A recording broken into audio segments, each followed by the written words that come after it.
Bonjour tout le monde pour la table ronde de mobilité internationale. Moi, c'est Ayla Cheyvan. Je suis informatrice jeunesse chargée de mobilité internationale au CDJ La Rochelle, donc Centre départemental information jeunesse à La Rochelle, qui fait partie du réseau IJ, Information Jeune, ou Info Jeune. Et aujourd'hui, on va parler de mobilité internationale en général, comment partir, quoi faire, où se orienter. Et on va vous parler des dispositifs différents. Donc, mobilité internationale, c'est très, très large. Et on va essayer de diviser un petit peu par rapport à l'éducation non formelle et l'éducation formelle. Et après, on va aussi parler de financement qu'on peut trouver pour nous aider avec nos projets à l'international. Je vous explique un petit peu aussi le dispositif SoMobilité. Le CDJ est labellisé SoMobilité, donc c'est un site où vous pouvez trouver plein d'informations de dispositifs pour partir à l'étranger. Et si vous voulez prendre un rendez-vous avec moi, je peux vous aider de construire les projets un peu plus spécifiquement et vous orienter vers les structures qui sont un peu plus chargées de vous accompagner. Et maintenant, je pense qu'on va commencer à juste présenter un petit peu qui on est. Donc moi déjà, c'est bon. Jean-Christophe? Je m'appelle Jean-Christophe Pogène, je dirige l'association Avenir en héritage. Alors je ne vais pas être trop long, mais dont une des missions est effectivement une des valeurs, en tout cas l'interculturalité. Et dans cette interculturalité, la mobilité prend bien sûr une place importante, à la fois pour aller découvrir ce qui se passe ailleurs, rencontrer ceux qui viennent d'ailleurs aussi, puisqu'ils sont nombreux sur nos territoires. Donc un projet au-delà de la carte postale qui nous interroge sur nos façons de voir le monde. Et puis ensuite un dispositif, mais finalement qui n'est pas le nôtre, que nous avons embrassé, tous les dispositifs de mobilité, donc Erasmus, le volontariat de service civique à l'international, des camps chantiers pour des périodes plus courtes, les échanges de jeunes et l'accueil, par exemple en France également, de volontaires de réciprocité.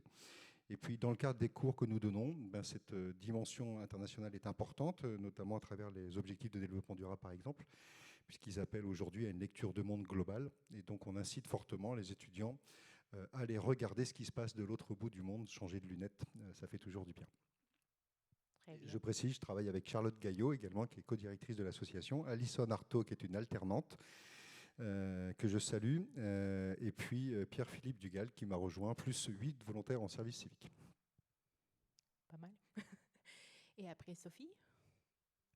Bonjour, Sophie Dumas, donc je suis responsable du service mobilité internationale à la région Nouvelle-Aquitaine au sein de la direction jeunesse et citoyenneté. La région Nouvelle-Aquitaine a mis en place une politique volontariste pour aider les jeunes du territoire néo-aquitain à partir à l'étranger, en considérant que, on va y revenir, mais une étape de mobilité à l'étranger, c'est un atout dans un parcours de jeunes et dans une démarche d'insertion professionnelle à terme. Donc je vais vous apporter les informations relatives à la mobilité en cours de formation, sous forme de stage ou de séjour d'études, mais également en dehors du contexte de formation. Très bien. Donc, comme j'ai dit, on va essayer de parler un petit peu de côté formel, éducation formelle. Par ça, on n'a pas avec nous quelqu'un, mais je me coupe aussi un petit peu de ça, du côté qu'est-ce qu'on peut faire si on veut partir en tant qu'étudiant. Donc tout le monde, je pense, connaît un petit peu Erasmus+, et tout le monde pense tout de suite études en étrangère.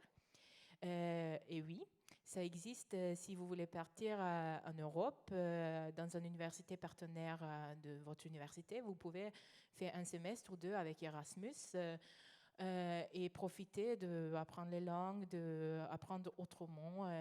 C'est un super dispositif. C'est plutôt le côté financier d'Erasmus qui vous donne l'argent pour réaliser ce rêve.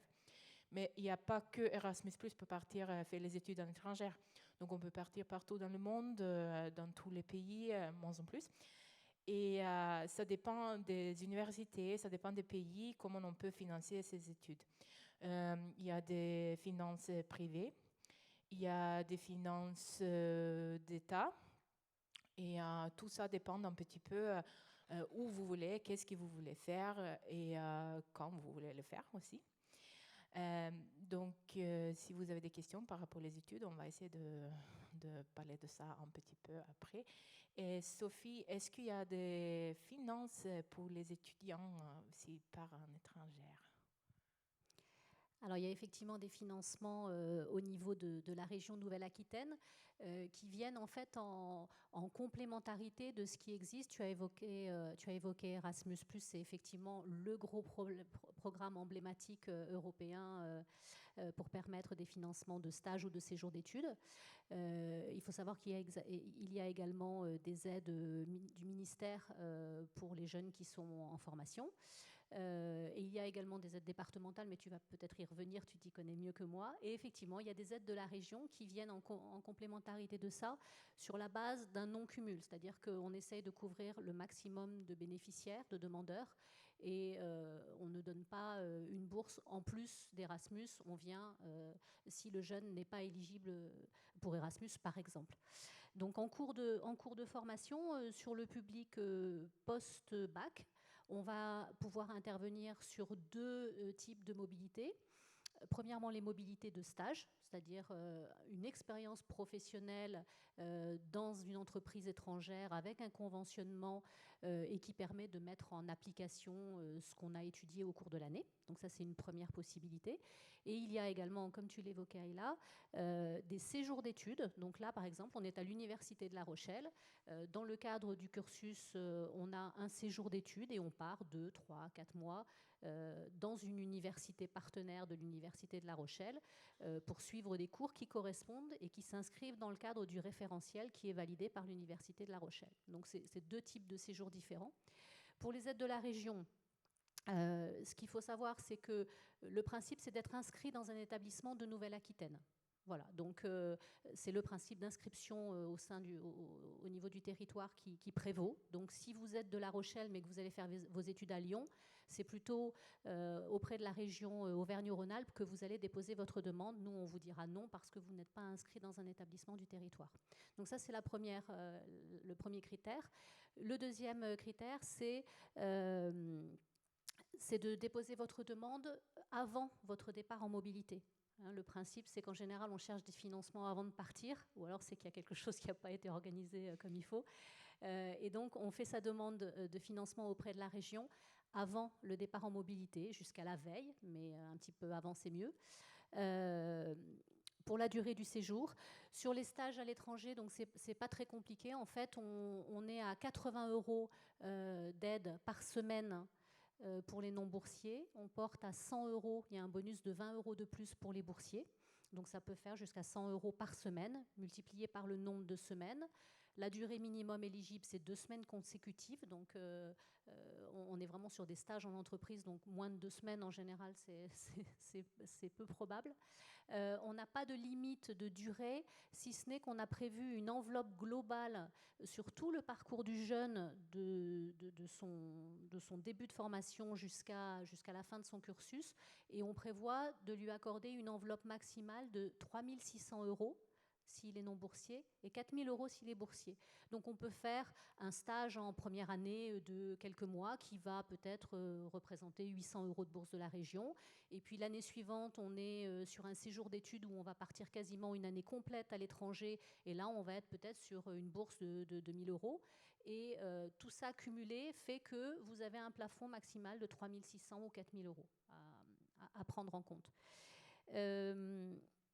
Vous précisez que l'aide de la région, elle n'est pas là pour couvrir toute la totalité des dépenses. C'est une participation à la mobilité. Et ensuite, donc, je viens de vous parler des stages.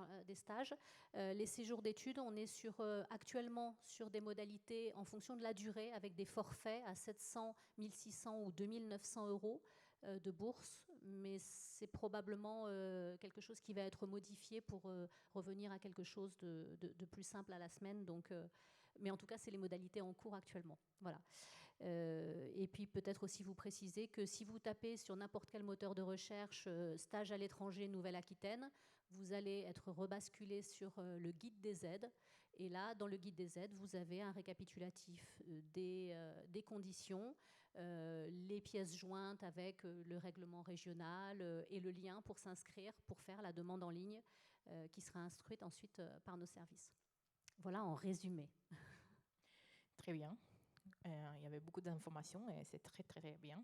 N'hésitez pas, le public, si vous avez des questions, de nous poser pendant nos discours. Et puis, quand on parlait d'Erasmus, très connu pour les études, mais ce n'est pas que pour les étudiants de l'université. Il y a aussi des possibilités, même pour les lycées, d'organiser les projets d'échange pour faire partir dans les autres pays en groupe pour faire des projets ensemble. Donc, il y a plein d'opportunités avec Erasmus. L'autre côté qu'on a parlé, il n'y a pas que Erasmus. Erasmus, ça ne compte pas trop dans les autres pays dans le monde.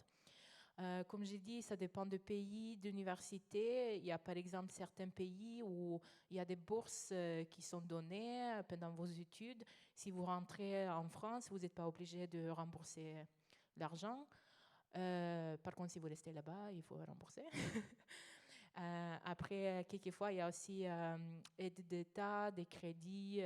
Enfin, il y a plein d'opportunités. Et si ça vous intéresse et vous cherchez, n'hésitez pas encore à passer au CDJ et on peut regarder ensemble. Donc, on a parlé un petit peu de ce côté éducation formelle. Je dis éducation formelle parce que c'est classé dans le sens où on a un diplôme après et c'est plus formel, bien sûr.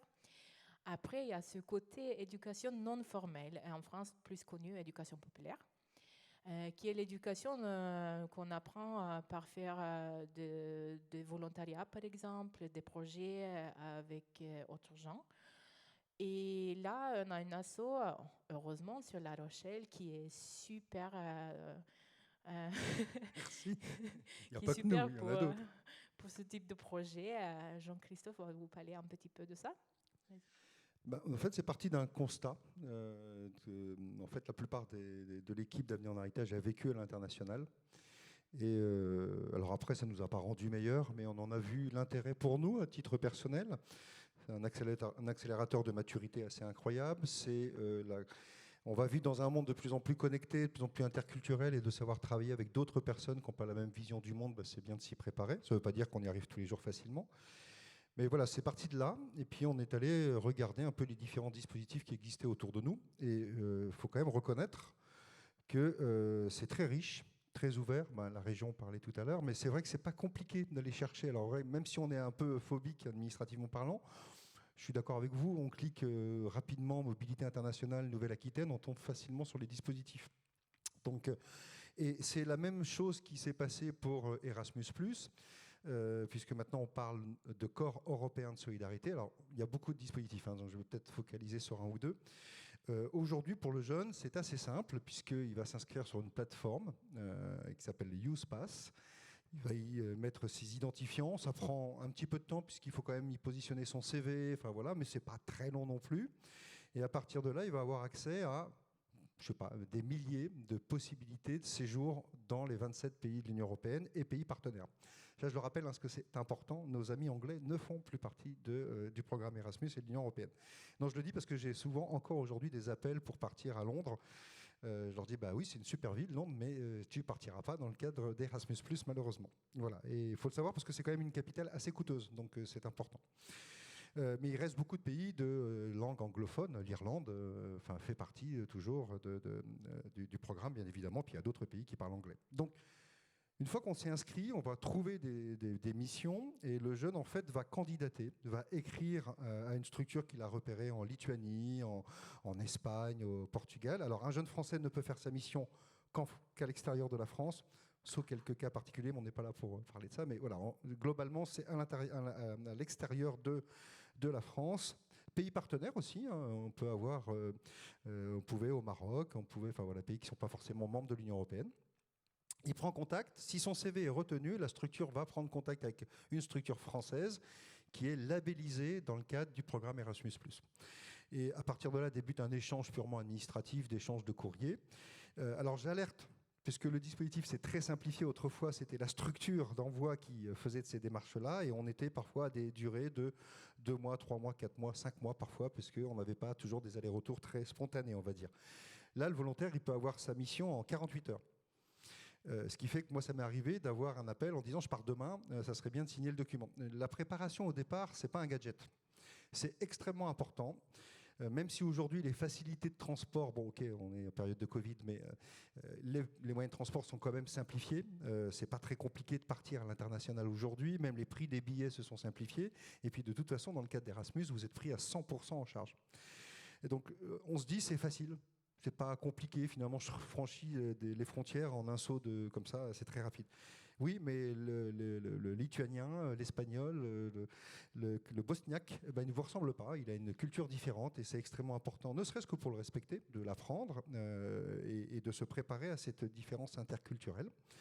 Mais voilà, en tout cas, c'est assez rapide et la totalité du séjour est financée. Voilà, donc parfois même la structure d'accueil, doit vous loger, vous nourrir, vous coacher pendant la durée de votre mission. Il y a des cours d'anglais, parfois j'ai même vu des cours de langue du pays. Et la fiche de mission elle est assez précise quand vous allez sur le site, c'est quand même assez bien détaillé. Il ne faut pas rater les dates, puisque chaque dispositif a ses dates. Parfois, à telle date, on vous dit c'est terminé, vous ne pouvez plus candidater. Il y a des missions qui sont ouvertes toute l'année. Donc là, ça demande de la part du jeune un travail de recherche permanent. Je précise, le dispositif du Corps européen de solidarité est ouvert à partir de 18 ans et jusqu'à 30 ans. Et ce qui est assez incroyable, c'est qu'on peut très bien commencer, par exemple, une mission de service civique en la faisant à l'international. Il y a des associations qui portent des missions à l'international, pour ensuite embrayer par une mission de Corps européen de solidarité. Alors, on peut faire du court terme, 2 mois, et on peut faire aussi du long terme, 12 mois. D'accord ? Et puis, si on est vraiment très motivé, mais qu'on veut rentrer dans une approche plus professionnelle, faire, par exemple, du volontariat de solidarité internationale. Alors, il y a peu de structures qui sont labellisées sur le territoire de la Nouvelle-Aquitaine. Sauf erreur de ma part, il n'y a que l'IFED à Bordeaux qui a ce label, qui peut porter ce type de dispositif.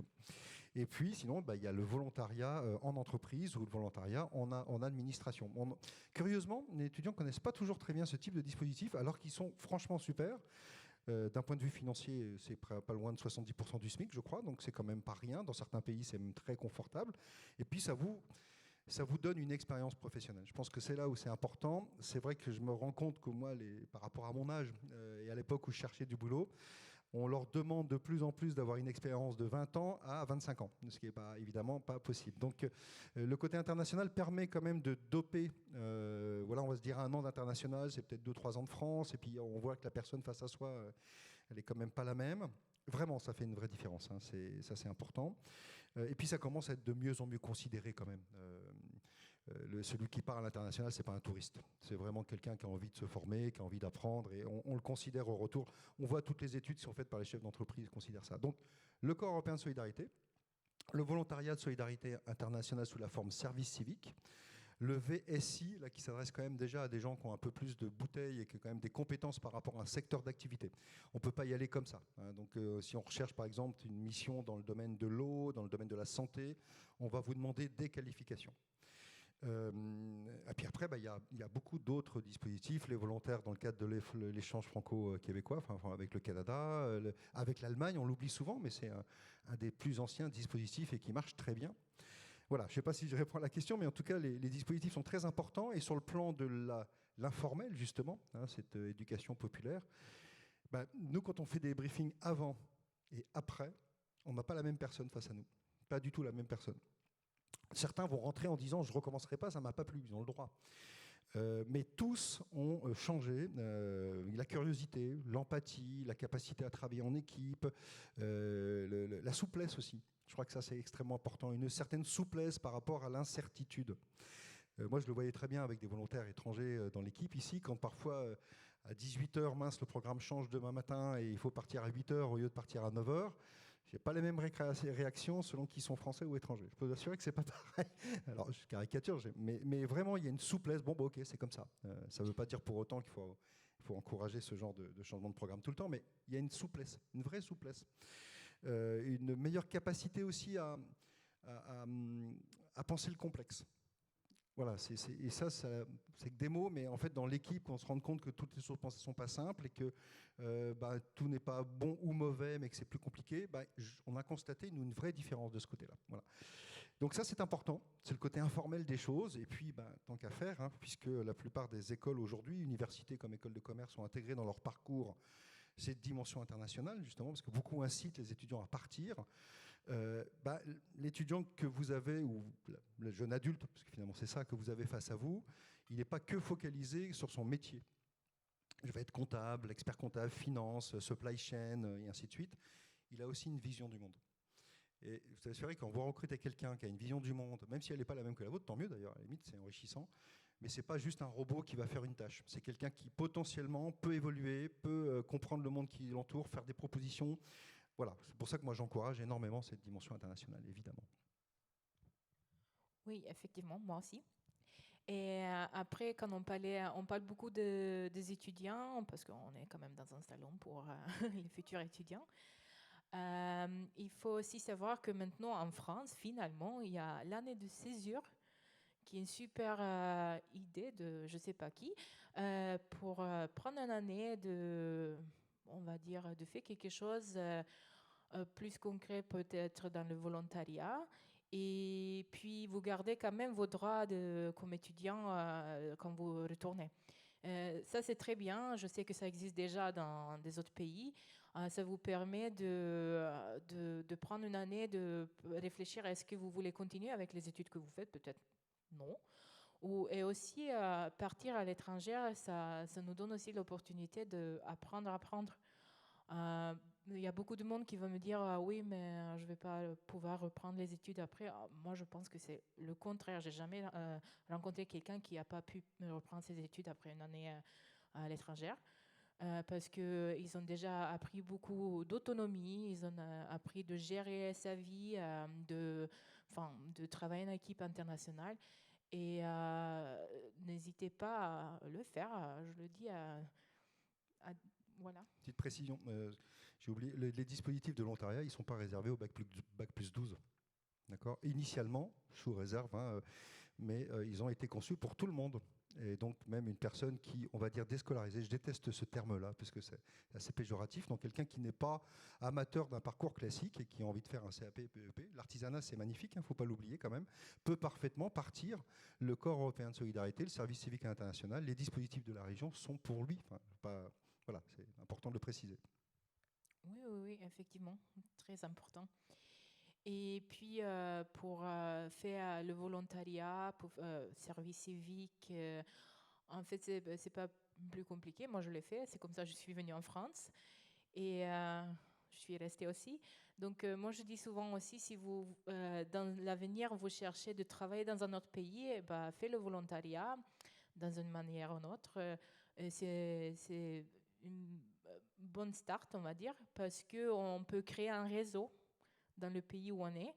On peut se construire une petite vie et à partir de ce volontariat, on peut commencer à chercher du travail dans le pays aussi.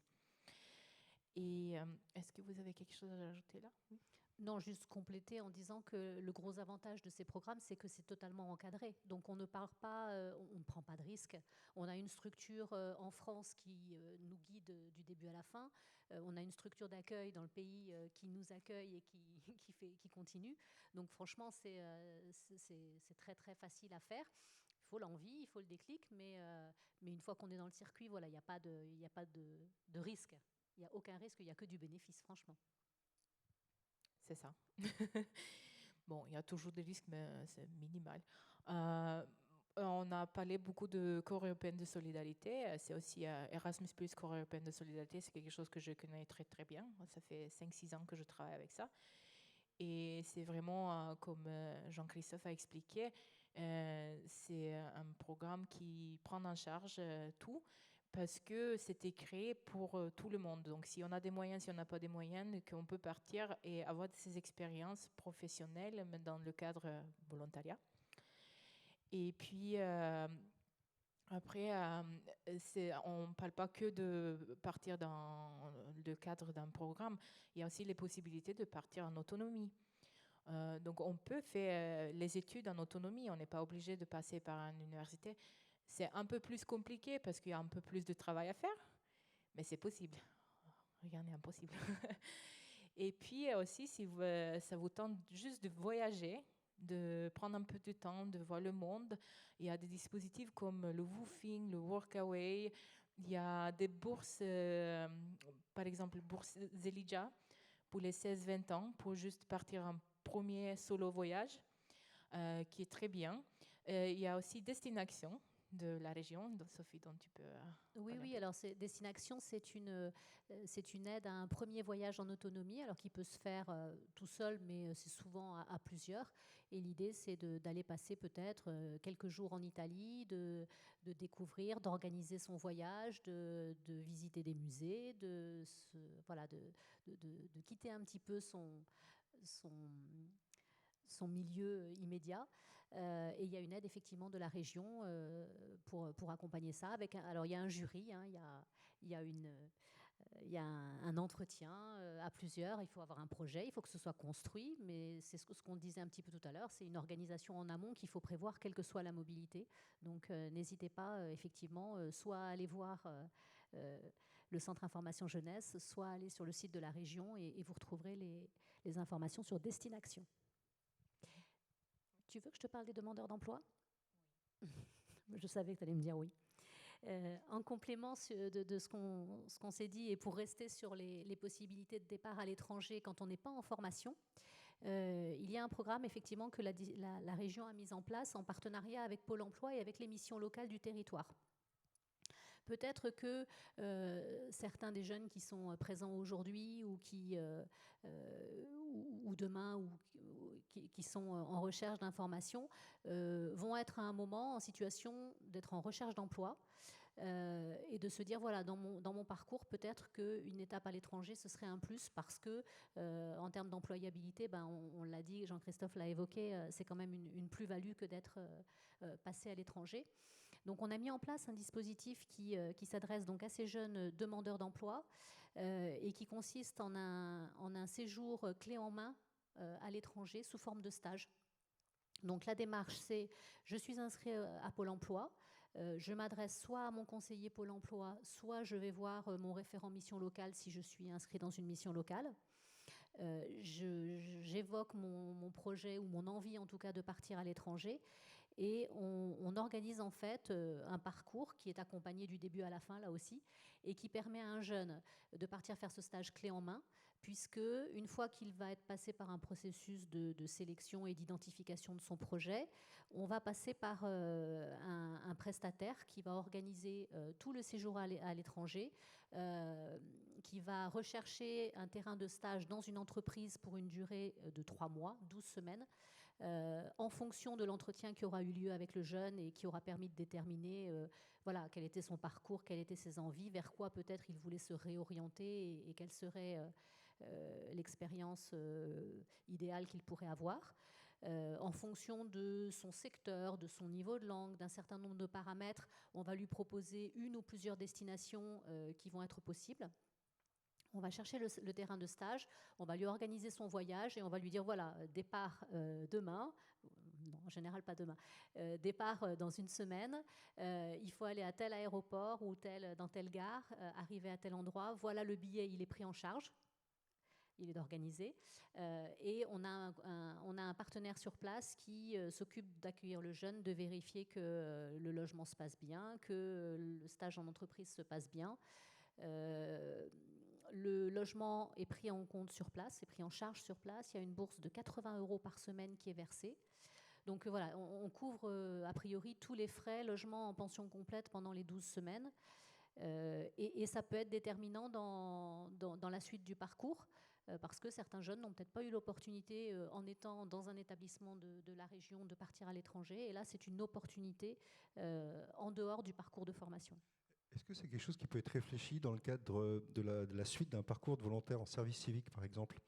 Parce que nous, on avait accueilli une stagiaire Pôle emploi, qui avait fait ses 3 fois 2 semaines chez nous, mais elle n'était pas service civique chez nous. Par contre, on a des volontaires qui se cherchent et on essaie de travailler avec eux sur la suite de leur parcours après le volontariat de service civique. Est-ce qu'on peut imaginer qu'ils n'ont pas envie vraiment de reprendre une formation ou de s'inscrire d'un point de vue académique, qu'ils soient inscrits au Pôle emploi en tant que stagiaires Et donc ça pourrait être une suite à travailler ? S'ils sont inscrits auprès de Pôle emploi ou d'une mission locale et qu'effectivement dans leur parcours, cette expérience dans les conditions que j'ai évoquées est pertinente et serait un plus dans leur parcours, oui, bien sûr qu'on peut l'étudier. Pour l'instant, on n'a pas dit non à beaucoup de monde parce que voilà, le programme s'est mis en place il y a 2 ans, le Covid est arrivé pas là-dessus. On a été plutôt bon sur le nombre de départs malgré les conditions sanitaires qu'on a vécues sur les deux années précédentes. Donc on a été plutôt sur un taux de départ supérieur à ce qu'on faisait par ailleurs en termes de mobilité. Il y a peut-être un moment où il va falloir faire une sélection plus grande, mais pour l'instant, faut surtout pas hésiter. Et on est sur des timings assez rapides, hein, entre le moment où on identifie l'envie, le besoin et le moment où on part. Il ne se passe pas forcément énormément de temps, ça peut être 2 mois pour rencontrer les jeunes, faire le projet, chercher l'entreprise et mettre en place la mobilité, tout simplement pour ne pas perdre la dynamique d'envie et de motivation qui peut peut-être s'essouffler si on commence à passer 6 mois à préparer le projet. Donc ça se goupille assez vite. Mais tout est possible, effectivement, et si c'est dans l'intérêt du jeune et de son parcours, oui, on peut tout étudier. D'accord, merci. Donc on va rester un peu sur le côté travail. Donc le travail en étranger, là on a parlé un peu des dispositifs de la région. Après il y a aussi le site EURES, EURES, qui est mis en disposition par l'Union européenne, qui montre un peu les possibilités, les offres dans les pays différents. Ils ont aussi le focus sur des pays différents. Il y a aussi le réseau Eurodesk qui est mis en place pour justement aider pas que les jeunes, mais tout le monde d'être mobile en Europe et trouver du travail dans les autres pays. Après, si on veut partir un peu plus loin qu'Europe, il y a aussi les possibilités avec le PVT, Programme Vacances-Travail, qui nous donne l'opportunité d'un visa pour travailler dans un autre pays. C'est en principe, on travaille 6 mois, vacances 6 mois. Super opportunité, surtout dans les pays où ça peut être un peu difficile d'obtenir un visa, comme le Canada, Australie, beaucoup utilisé par beaucoup de jeunes. Par contre, il faut avoir un petit budget pour le faire. Et après, il y a aussi ce qu'on appelle au pair. Donc, jeune fille ou jeune garçon au pair. Super opportunité aussi pour partir apprendre des langues parce qu'on travaille avec les enfants et quand on travaille avec les enfants, on apprend la langue bien. Tout ça, en fait, ça existe plein de dispositifs. Je ne pense pas qu'on a le temps de parler de tout. Mais il faut savoir que si vous avez des projets en tête et vous voulez partir, n'hésitez pas à nous contacter pour voir comment on peut cibler vraiment votre projet pour que vous puissiez le réaliser. Et après, je vais retourner un petit peu sur Erasmus+, parce que c'est le grand dispositif qu'on aime bien. Donc Erasmus+, oui, il y a le côté pour faire les études, il y a aussi Corps européen de solidarité qui était anciennement dans Erasmus+, pour faire le volontariat ou les projets de solidarité. Mais il y a aussi autres projets dans Erasmus+. Donc il y a des formations. Donc ça, c'est pour les 18 et plus ans. C'est ouvert pour les gens qui sont intéressés, en fait, des formations avec plein de thématiques. Ça peut être comment on travaille avec les enfants. Bon, on va partir en Géorgie 1 semaine pour travailler un projet, comment on travaille avec les enfants 0 à 9 ans, je ne sais pas quoi. Après, ça peut être le sport, ça peut être plein de choses. Si vous voulez plus d'informations, vous pouvez regarder Salto Youth, qui donne les informations, et ces formations sont aussi super parce qu'il y a juste une petite contribution à donner, je crois 50 € pour partir dans un autre pays, faire ces formations et tout le reste est pris en charge. Et après, il y a les échanges de jeunes et ça aussi c'est un super projet, c'est de 13 à 30 ans. Et ça, c'est les projets qu'on peut faire en étranger ou on peut accueillir les étrangers en France en groupe. Donc 5, 6, 7 jeunes Français peuvent partir en Slovaquie, faire un projet autour de la paix, je ne sais pas quoi.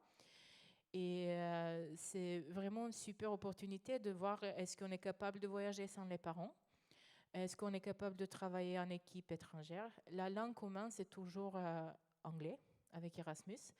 mais on ne demande pas de diplôme ni rien spécifique sur ça. Et puis, est-ce que vous avez des dispositifs, vous voulez... Il y en a un... Peut-être les chantiers internationaux. Oui. Alors les chantiers internationaux, tu vas peut-être en parler mieux que moi, mais le principe c'est de participer à un projet, soit sur le territoire néo-aquitain, soit à l'étranger, et qui va permettre de contribuer à, par exemple, rénover un site ou reconstruire un site. J'ai été cet été sur un site en Haute-Vienne où, au château de la Vauguyon, des volontaires reconstruisent un ancien château qui est en ruine et qu'ils remontent année après année. Donc ça peut être une possibilité pour des jeunes du territoire qui n'ont peut-être pas encore l'envie de partir à l'étranger, de faire ce chantier et de fréquenter des jeunes internationaux, parce que du coup, on va avoir des jeunes étrangers qui participeront à ce chantier et qui vont être là. Donc ça peut être une première étape vers l'étranger et ensuite se tourner vers une démarche un peu plus lointaine. Puis après, il y a le fait d'aller participer à des chantiers en Europe, par exemple. Et donc, voilà, c'est une belle manière de se frotter à l'international tout en contribuant à améliorer le patrimoine et à participer à des projets de développement durable. Jean-Christophe, tu auras peut-être des exemples plus concrets que moi, mais voilà, il y a plein de choses à faire. La Maison des Battleurs, par exemple, à Montendre, hein, ils ont des projets magnifiques, beaucoup sur le patrimoine, mais pas que, effectivement. Il y a aussi des projets intergénérationnels, rencontrer les plus anciens, parfois des projets sur le handicap. Enfin, il y a vraiment des choses magnifiques. Moi, je voulais rajouter aussi, pas tout à fait chantier, mais c'est un peu différent, c'est un peu de l'ordre de l'échange de jeunes, un peu Erasmus, mais c'est les projets de jeunesse, solidarité internationale et village vacances. Alors, je me mélange toujours VVSI, il y a toujours un V que je mange, mais qui sont portés par le FONGEP. Donc, au niveau, il y a 4 comités par an, donc 4 lots de dépôt de dossiers, entre minimum 4 jeunes jusqu'à, je crois, une dizaine, dans n'importe quelle zone du monde. Ça peut se faire en France également. Et il y a plusieurs critères de sélection, mais c'est quand même relativement simple. L'objectif, c'est quoi ? Finalement, c'est de rencontrer l'interculturel. Et donc les jeunes n'ont pas forcément un objectif de réalisation d'un projet concret, de je vais construire un bâtiment, une logique plutôt de projet de développement. Ça, c'est pas cette logique-là, même s'ils peuvent s'y associer, bien évidemment. Et donc du coup, le corollaire, c'est que ça doit venir d'eux, bien évidemment. Donc il faut que les jeunes soient motivés, ils aient envie, soient accompagnés, soient formés, préparés au départ. Voilà, ce dispositif-là, il touche l'ensemble du territoire national, bien évidemment. Il y a des jurys régionaux. Je crois que d'ailleurs, il y a un phénomène de décentralisation qui est en cours. Et Avenir en Héritage, je fais partie du comité national pour la partie instruction, puis aussi pour certains types de dossiers. Et je vois passer énormément de dossiers de jeunes qui sont tous super intéressants. Pas toujours facile de tous les retenir, parce qu'il faut quand même savoir... Alors, attention, je vais présenter l'aspect financier qui est intéressant, mais on n'y doit pas y aller uniquement parce qu'il y a un aspect financier. D'ailleurs, c'est une règle qui vaut pour l'ensemble des dispositifs. Ce n'est pas l'aspect uniquement financier qui doit être le moteur. C'est un outil, le financement, donc il faut avoir une vraie motivation au départ. Mais le FONGEP peut apporter jusqu'à 8 500 €, donc volume, ça c'est l'enveloppe maximale. Autre critère maximal, 50% de la totalité du dossier. Mais ce qui est vraiment important, c'est que ça peut prendre en charge des billets d'avion. Et alors je sais qu'à la région, il me semble bien que la bourse mobilité peut permettre, je ne veux pas faire de bêtises, est-ce qu'elle peut permettre de prendre en charge les billets? Je ne sais pas, je ne me rappelle plus. Mais c'est souvent un écueil. Voilà, la partie transport peut être compliquée. Voilà, mais c'est 2 dispositifs différents. C'est pas de la mobilité, c'est pas un chantier de jeunes non plus. C'est une ouverture à l'interculturel. Il faut savoir que le FONGEP, ça existe depuis 1964. Donc c'est un des plus anciens dispositifs de France. J'incite fortement les jeunes à se tourner vers ce type de dispositif s'ils veulent vivre une première expérience aussi. Il n'y a pas que celui-là, on va présenter d'autres, mais il est assez simple. Bon, c'était correct ce qu'il a dit? Je crois que c'est juste. Ouf. Très bien. Non, mais comme on a dit, il y a plein de dispositifs et c'est bien de les utiliser. Moi, je le conseille parce que moi, je ne connaissais pas tout ça quand j'avais l'âge. Si j'aurais su. Mais tous n'existaient pas non plus.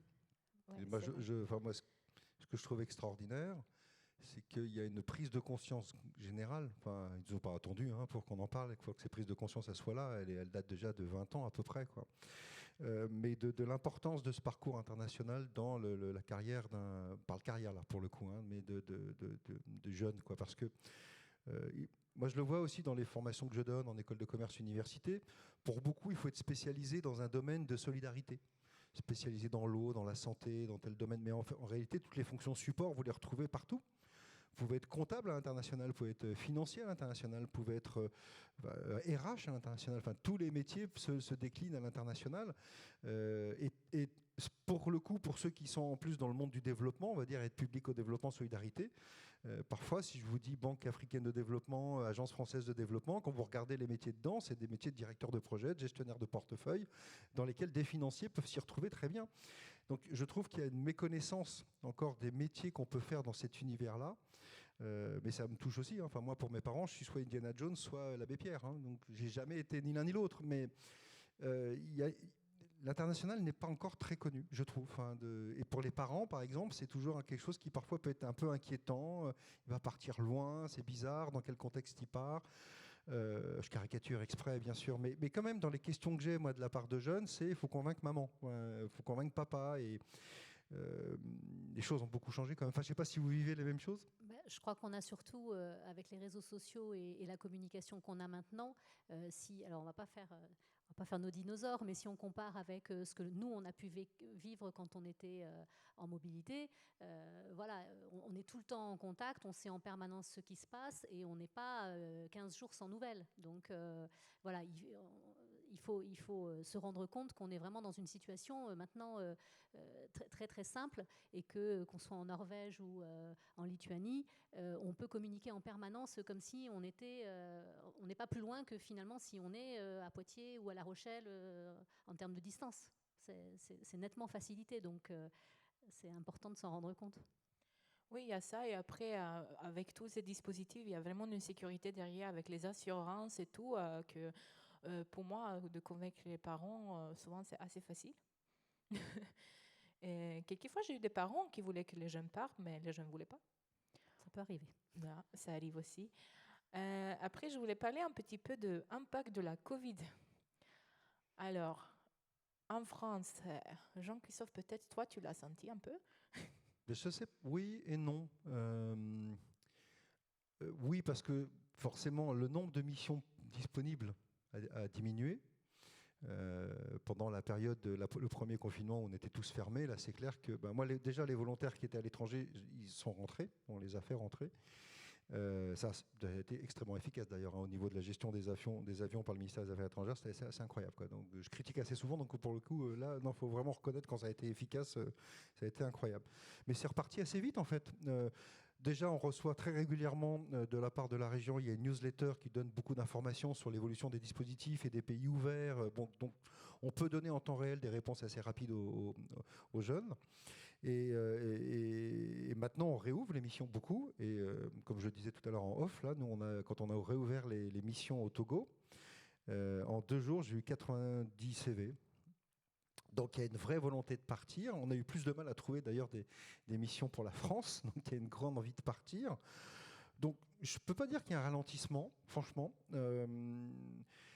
Peut-être une difficulté que moi j'ai à gérer maintenant, c'est la rapidité du dispositif du Corps européen de solidarité fait que parfois on m'appelle pour me dire je pars demain et il faut me signer le papier. Et je dis oui, mais la préparation au départ, c'est pas rien et je suis responsable une fois que j'ai signé le papier de ta situation, de ce qui peut t'arriver. Donc c'est plutôt dans cet ordre-là. Je constate pas moi un ralentissement pour l'instant. Enfin, je ne sais pas, les autres structures, il y en a qui ont un volume de volontaires bien plus important qu'Avenir en Héritage. Il faut en discuter avec Terra, qui est à Angoulême aussi, et qui porte le dispositif notamment. Enfin, il y en a beaucoup sur le territoire. Hein. Mais je ne crois pas qu'il y ait une frilosité aujourd'hui. C'est très perso, hein, c'est très subjectif comme vision. Je crois qu'il y a une envie de partir. Peut-être pas, on ne sait pas trop comment. La Covid est perçu comme un facteur limitant, oui, mais finalement... Là, les volontaires qui devaient partir, ils ont l'obligation vaccinale. De toute façon, ça, ils sont d'accord ou pas, mais je ne peux pas faire autrement. Et ça complète la fièvre jaune de toute façon. Hein, donc, mais ce n'est pas une limite pour eux. Ça n'a jamais été un problème de se vacciner pour partir à l'international. De même que les conditions sanitaires du pays d'accueil ne sont pas pour eux une limite. Enfin, en tout cas, j'ai jamais eu nous, on le présente parce que c'est important, leur dire de faire très attention et ainsi de suite. Surtout dans des pays où les conditions sanitaires sont parfois moins bonnes et les collègues des statistiques ne permettent pas d'avoir une vraie vision sur la situation là-bas. Il faut être honnête aussi parfois. Mais non, je ne vois pas. Et je pense que ça redémarre bien là. J'étais obligé de réouvrir 2 missions supplémentaires au Togo. L'agence du service civique a été sympa en me donnant 2 missions supplémentaires. Je ne sais pas si la région constate la même chose. On n'est clairement plus dans la même situation que celle qu'on a connue en 2020, à un moment où ça nous est tombé dessus, où on a rapatrié tout le monde et où on a trouvé des solutions en urgence. On a fait le tour de nos partenaires, notamment Enseignement Sup, avec qui on travaille régulièrement. On leur a posé la question. Effectivement, apparemment, tous les établissements sont unanimes pour dire que ça repart et qu'il y a une grande adaptabilité qui s'est mise en place. Donc si les frontières sont fermées, ça ne fonctionne pas, mais il y a d'autres frontières qui sont ouvertes, on s'adapte avec le schéma vaccinal complet et en tenant compte des contraintes dans le pays d'accueil, on arrive à faire des choses.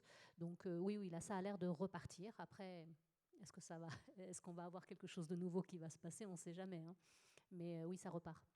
Je dirais qu'on retrouve des inerties traditionnelles pour nos amis des îles d'Oléron, d'Île-de-Ré, des îles que j'aime bien, hein, mais c'est traditionnellement plus compliqué de les faire partir, entre guillemets, enfin déjà le terme n'est pas bon, hein, mais de les accompagner dans le départ, parce qu'il y a moins de demandes que quelqu'un de La Rochelle, et puis certains départements ou régions sont moins sensibles à ces questions de mobilité que d'autres, c'est comme ça, hein, mais c'est vrai que, voilà, et j'espère qu'ils ne vont pas me tomber dessus demain pour me dire, vous m'avez...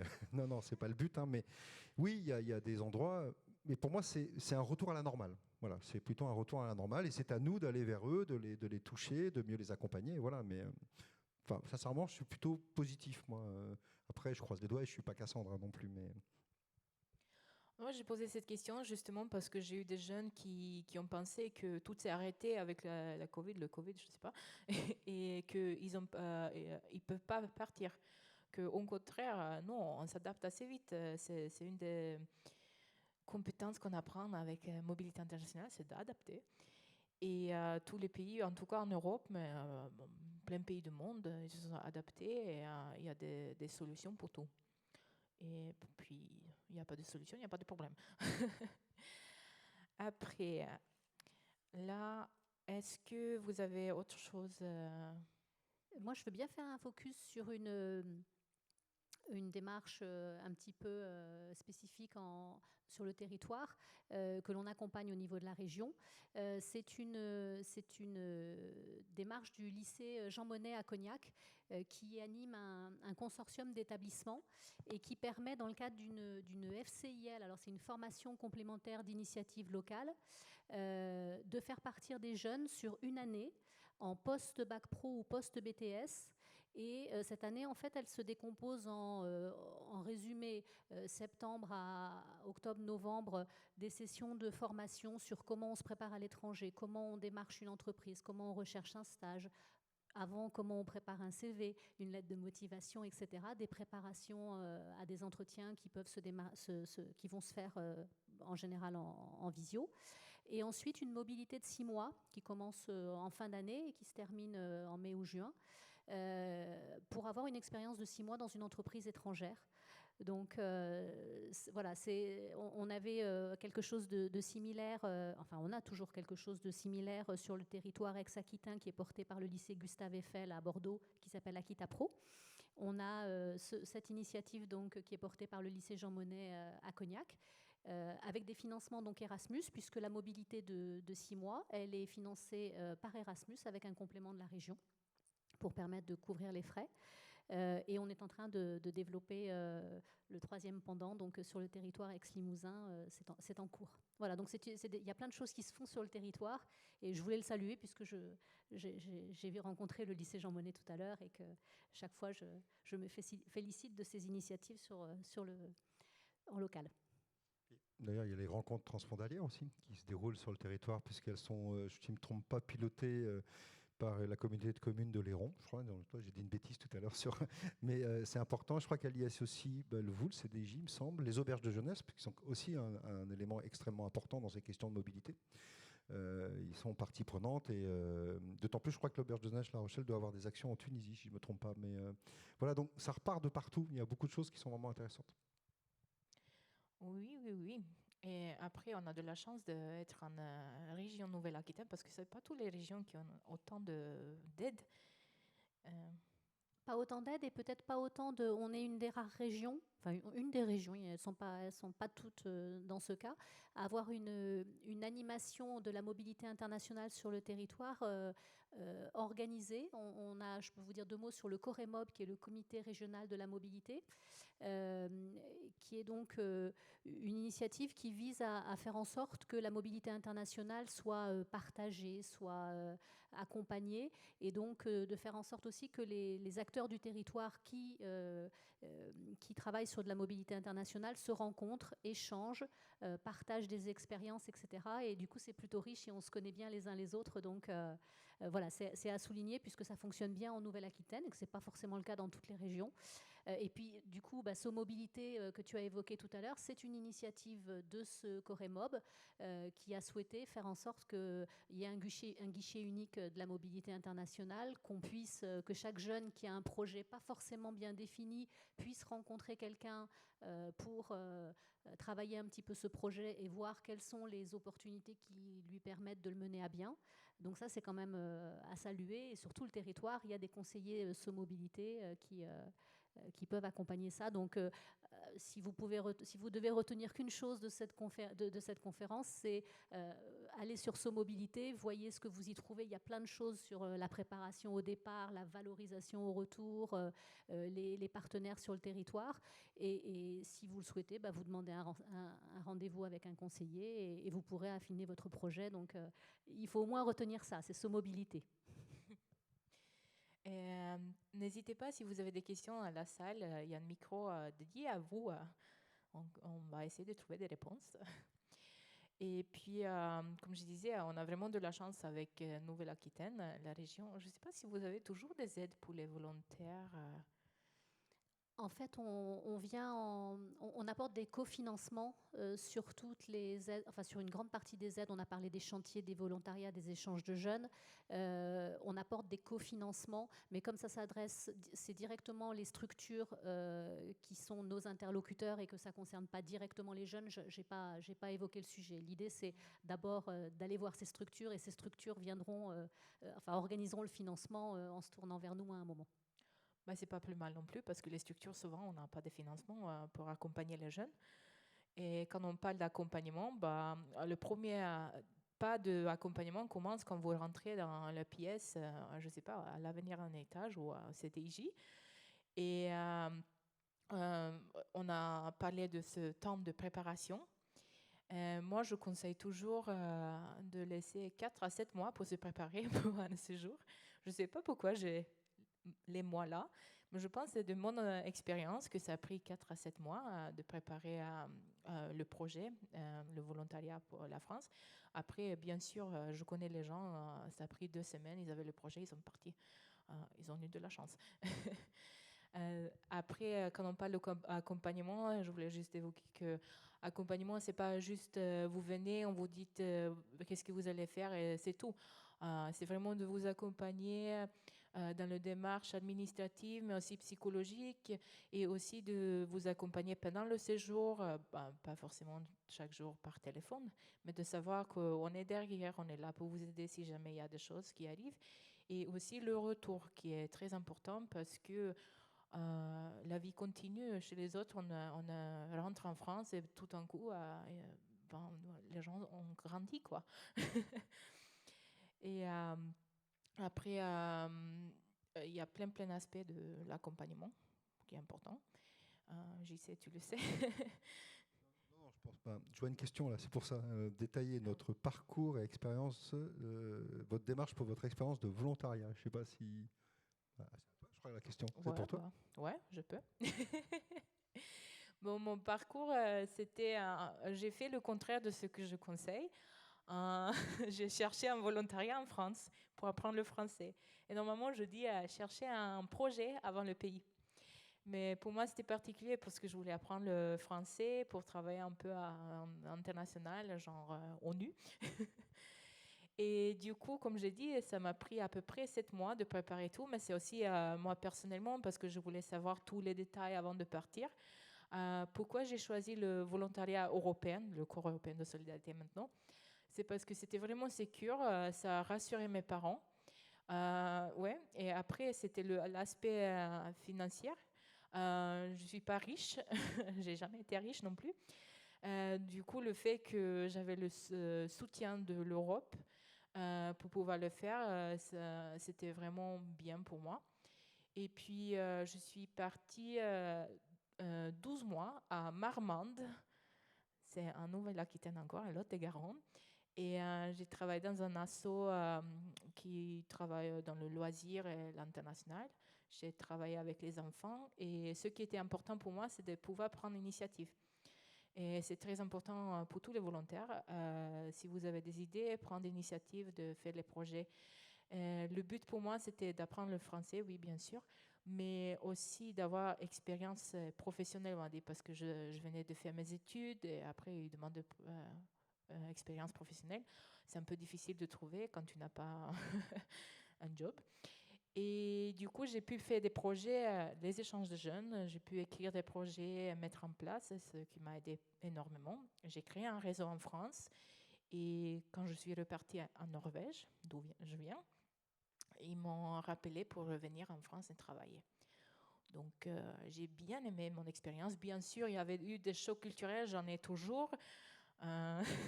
C'est des cultures très différentes. Je suis nordique dans la tête où tout va être organisé. Comme je dis souvent, j'ai appris à improviser en France, ce qui m'a aidé beaucoup, beaucoup, beaucoup. Donc, j'apprécie beaucoup ça. Vos expériences à l'étranger, vous avez un petit peu quand même? Moi, pour le coup, pour les parents, je n'ai pas été rassurant parce que moi, j'ai écrit ma première lettre en arrivant. Ils l'ont reçu il n'y avait pas comme tout à l'heure. Nous, c'était une communication par antenne radio, VHF. Il n'y avait pas de téléphone, pas d'internet, rien du tout. Et ma deuxième lettre est arrivée après mon retour, donc c'est-à-dire 24 mois plus tard. C'était un petit peu redoutable, mais j'ai fait, comme tu dis, tout ce qu'il ne faut pas faire, c'est-à-dire que je me suis tellement immergé dans ma mission que j'ai oublié d'où je venais, et ainsi de suite. Des problèmes de santé m'ont fait que j'ai été rapatrié. Je pense que ça m'a sauvé parce que j'étais totalement à l'ouest, mais j'ai adoré ça.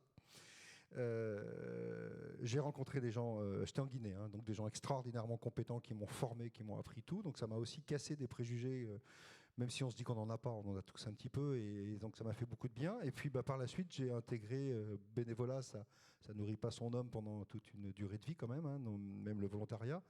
J'ai intégré ensuite le monde de l'aide publique au développement, où j'ai été positionné sur des projets, parfois gros, parfois petits, Union européenne, Banque mondiale, Banque africaine de développement, où j'ai appris la gestion de projets classiques, comme des milliers de personnes.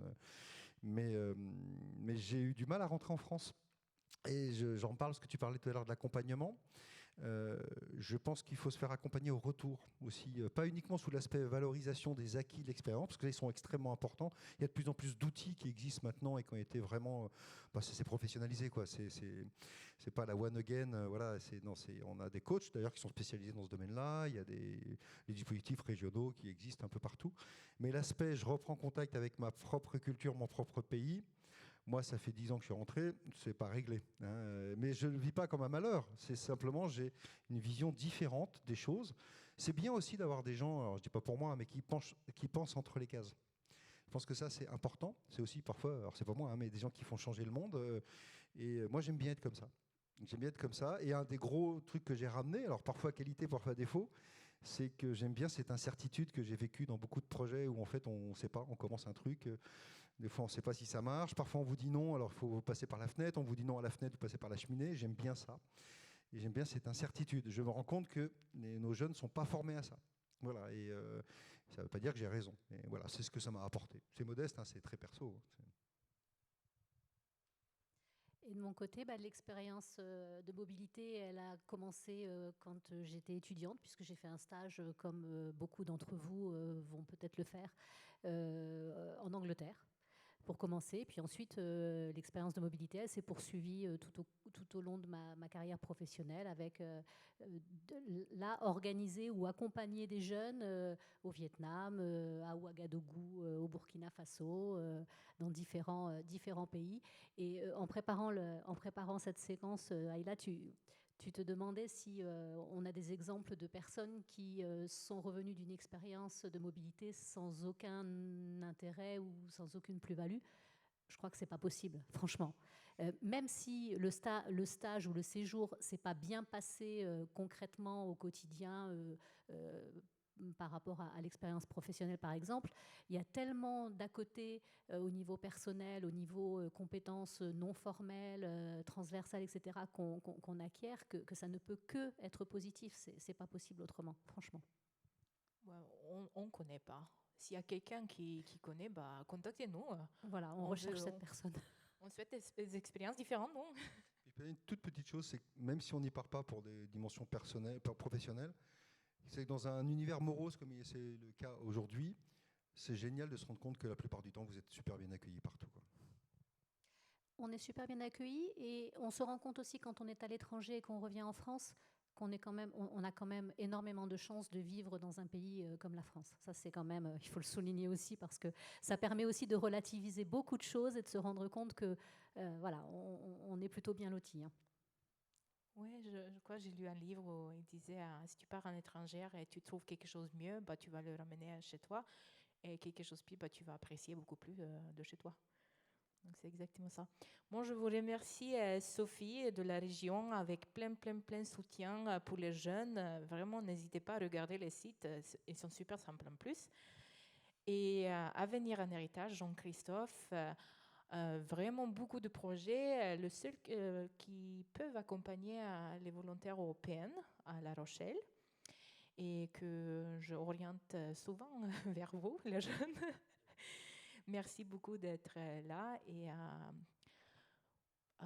la prochaine. À bientôt. Merci, à bientôt. Merci.